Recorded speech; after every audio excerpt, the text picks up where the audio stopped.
کہ یہ اولاد کتنی قیمتی چیز ہے، یہ اللہ تعالیٰ کی کتنی بڑی نعمت ہے کہ اللہ جل شانہ انسانوں میں سے جن انسانوں کو نبوت کا مقام دے دیتا ہے اس سے بڑا کوئی اور درجہ نہیں ہے۔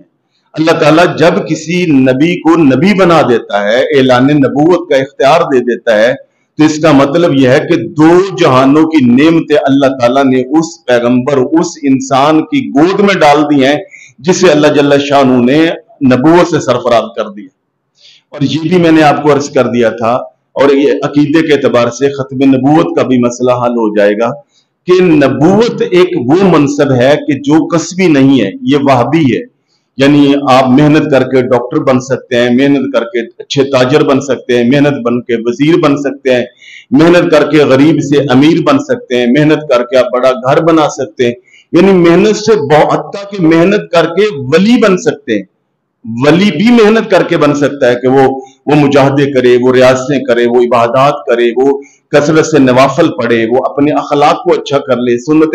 رسول کی اتباع کر لے۔ تو ایک جاہل مطلق چور ڈاکو بھی محنت کرے تو اللہ جل شانہ اس کو اس کی محنت کی وجہ سے ولایت عطا کر سکتا ہے۔ مگر نبوت ایسا منصب ہے کہ کوئی شخص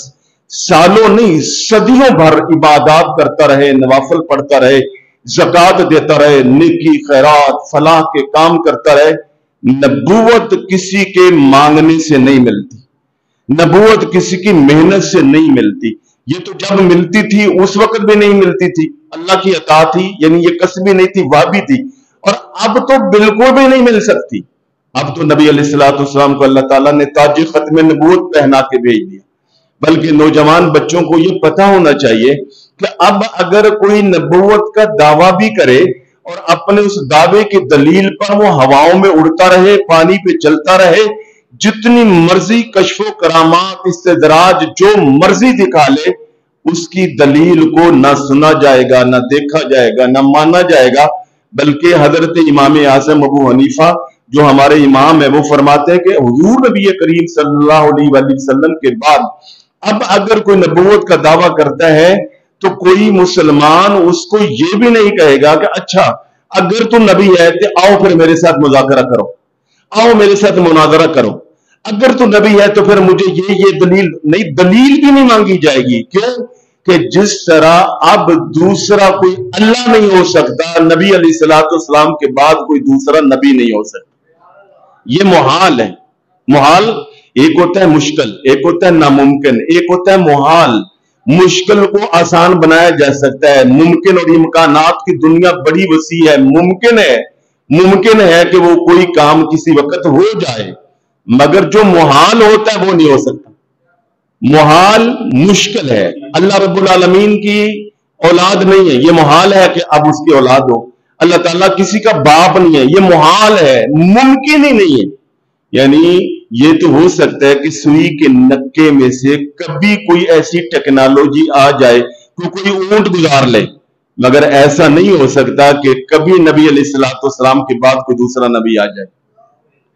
تو الغرض جو میں عرض کر رہا تھا کہ نبوت اتنا بڑا مرتبہ ہے، منصب ہے کہ اللہ تعالیٰ جسے عطا کر دیتا ہے گویا دو جہان کی نعمتیں اس کی جھولی میں ڈال دیتا ہے۔ اور رہے سرکار دو عالم صلی اللہ علیہ وسلم، پیارے آقا کریم صلی اللہ علیہ وسلم، اللہ جل شانہ نے آپ کو مختار نبی بنایا ہے۔ مختار یعنی ٹوٹل اختیارات دیے۔ حضور پیارے آقا کریم صلی اللہ علیہ وسلم فرماتے ہیں کہ اللہ تعالیٰ نے مجھے نبوت بھی عطا فرمائی ہے تو اللہ تعالیٰ نے مجھے ساتوں آسمانوں کے خزانے اور ساتوں زمینوں کے خزانوں کی چابیاں دے دی، اور اللہ پاک نے مجھے اپنا تقسیم کنندہ بنا کے بھیجا ہے۔ اور آپ نے فرمایا واللہ یؤتی وانا قاسمھا، اللہ عطا کرتا ہے، میں اس کے خزانوں کو میں سے تقسیم کرتا ہوں۔ تو مختار نبی حضور، تو میں نے عرض کیا کہ اتنی شانیں، اتنی عظمتیں، رفتیں، بلندیاں، انعامات، عطیات، اللہ تعالیٰ کی ساری نعمتیں جھولی میں آ گئیں، اس کے باوجود اگر کسی پیغمبر کی اولاد نہیں ہے تو اس نے اللہ سے رو رو کر دعا مانگی۔ یعنی نعمت اولاد سے نبی بھی مستغنی نہیں ہے۔ تو اللہ تعالیٰ کی اتنی بڑی نعمت ہے اولاد، اس کو اللہ کی نعمت جانے، رحمت جانے، اللہ کی عطا جانے۔ اور گزشتہ پھر میں نے جمعہ پہ عرض کر دیا تھا کہ اولاد کیوں مانگیں؟ ان نبیوں نے بھی اولاد مانگی، تو کیوں مانگی؟ ہم کیوں مانگے؟ اللہ سے اولاد اس لیے مانگی، اور اب تو بہت ضروری ہے اس معاشرے میں۔ بے شک اولاد جو ہے وہ ہمارے بڑھاپے کا سہارا ہے، ہماری آنکھوں کی ٹھنڈک ہے، یہ بھی نیت کر لیں، کوئی بری بات نہیں ہے کہ اولاد ہوگی گھر میں رونق آئے گی، اولاد ہوگی، بیٹا ہے بیٹی ہے، کل کو میرے بڑھاپے کا سہارا بنے گا، میرے کفن دفن میں کام آئے گا، میرے بعد دعا کرے گا، یہ نیت بھی کر لیں۔ مگر بڑی نیت جب اولاد مانگیں تو یہ نہ کریں کہ میری وراثت کس کو ملے گی، میری گاڑی کس کو ملے گی، میرا دفتر کس کے پاس جائے گا، بزنس میں نے عرض کیا، یہ سارا قرآن نے بیان کر دیا کہ آپ کی وراثت کے حصے کتنے ہونے ہیں، کس میں سے کتنا حصہ ملنا، یہ سب ہو چکا ہے۔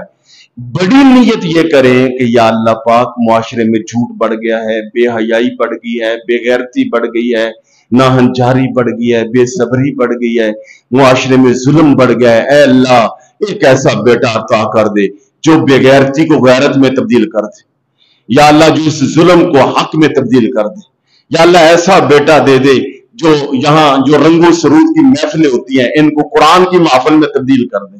یا اللہ ایسا بیٹا دے دے جو معاشرے کے اندر جتنی ہماری مثبت اقدار مٹتی جا رہی ہیں وہ ان کے اندر ایسا چراغ نور جلا دے کہ سبحان اللہ ہر طرف نور نلا نور ماحول بن جائے۔ اب اللہ سے بیٹے اس لیے مانگے، بیٹیاں اس لیے مانگے، اللہ سے اولاد اس نیت کے ساتھ مانگے، اور قرآن نے ادھر ہی جو ہے وہ ہماری تربیت کی ہے اور واضح طور پر کہا ہے کہ اللہ سے مانگو، بیویاں مانگو، اولاد مانگو، کس لیے؟ ربنا حب لنا من ازواجنا وذریاتنا قرۃ اعین واجعلنا للمتقین اماما۔ اے اللہ ہماری بیویوں کو، ہماری اولاد کو ہماری آنکھوں کی ٹھنڈک بنا دے، اے اللہ ان کو متقین کا امام بنا دے، یعنی عام تقوی والا نہیں بلکہ تقوی والوں کا امام بنا دے۔ ذرا خود سوچئے جو تقوی والوں کا امام ہوگا وہ علم کے کس مقام پہ ہوگا، وہ قرآن کے ساتھ کتنا جڑا ہوا ہوگا۔ جو تقوی والوں کا بھی امام بنے گا اس کا اپنا علم، حلم، عمل، صبر کتنا بڑا ہوگا، اس کی اپنی استقامت کتنی ہوگی، وہ کتنا اخلاق والا ہوگا، وہ کتنی عاجزی والا ہوگا، وہ کتنی وسعت ظرفی، وسعت قلبی والا ہوگا جو متقین کا بھی امام بنے گا۔